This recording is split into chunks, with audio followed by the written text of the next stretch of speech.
let's go this way. Like, okay, for me, I look at, I'm looking at when I write my stories now, even though I'm still writing like about crazy stuff. Like right now, I got a novel about killer cupcakes. There's literally a killer cupcake Frankensteining its way through and trying to kill everybody and kill us all.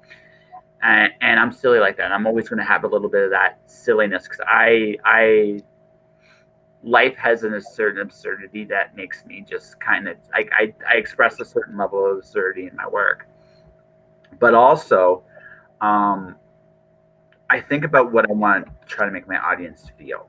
And what I mean by that is I'm trying to elicit certain responses. For me, well, as you can tell, I'm very silly, so I try to make people laugh, but I also try to make people think because that's I'm a science fiction guy. Science fiction guys, I love the older school stuff of questioning how the world works, and when you take two good or two bad solutions, which is the right path, or which path your characters take and why, and can you make people think about the quality of life and how people live in doing so. And if I can make, again, if I can make you laugh and cry and be angry and be joyful along the way, joy is hard. Joy is super, super, super, super hard. But everything else, like, can I make you feel something, feel a connection to what I'm telling? I care about that more. As I've gotten older, I have found that has driven my stories, all of my stories. But no matter what medium, no matter what I do, Is that a conscious effort on your part, or is that a subconscious thing? both. Because Okay. so Stephen King actually said this in one of his stuff, and a friend of mine said a similar thing. You're not only just, you want people to read your stories, you kind of want to take their soul. And what I mean by that is you want to make them want to continuously read your book.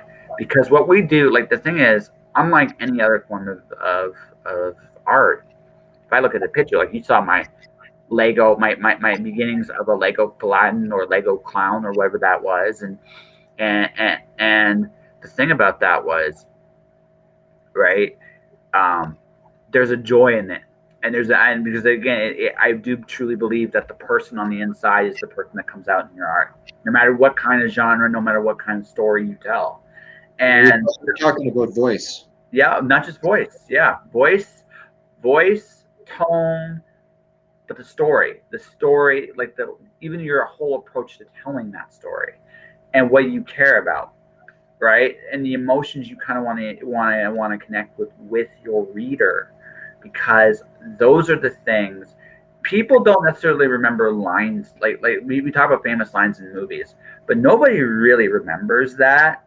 What people remember is what those lines made you feel, right? That's what people remember. So that should be the goal as a creative, right? What are you trying to make people feel? Like when I read your story, what do you hope people feel from it? Like what like were they thinking? Are they terrified? Are they and all of this stuff's important because Yeah, it all depends on the scene you're writing, right? In terms of what you want them to feel. And I do it for myself. Like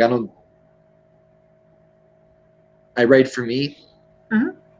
you know, and I try to make myself feel something because I know that there's someone else out there like me who will feel it too, Absolutely. you know. And that's how I know when I'm on the right track with something is if I feel something when I'm writing it, then I know that I'm definitely going to make someone feel something when they get the book eventually.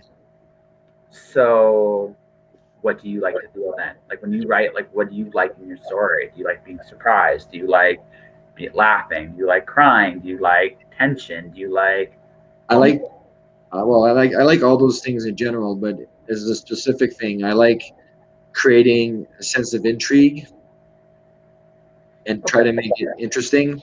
And by sense of intrigue, like I do a lot of cliffhangers in my books. Like every chapter ends on a cliffhanger, for example. interesting. So you've done radio, right? Like you've done like podcasts and stuff like Yeah, that, and just as a guest. just as a But guest. I never Okay, made my own. because that's Yeah, oh, I've just been on as a guest. because that cliffhanger formula works great in podcasts. Because like I remember, like back when I was a kid, I used to like the old radio shows.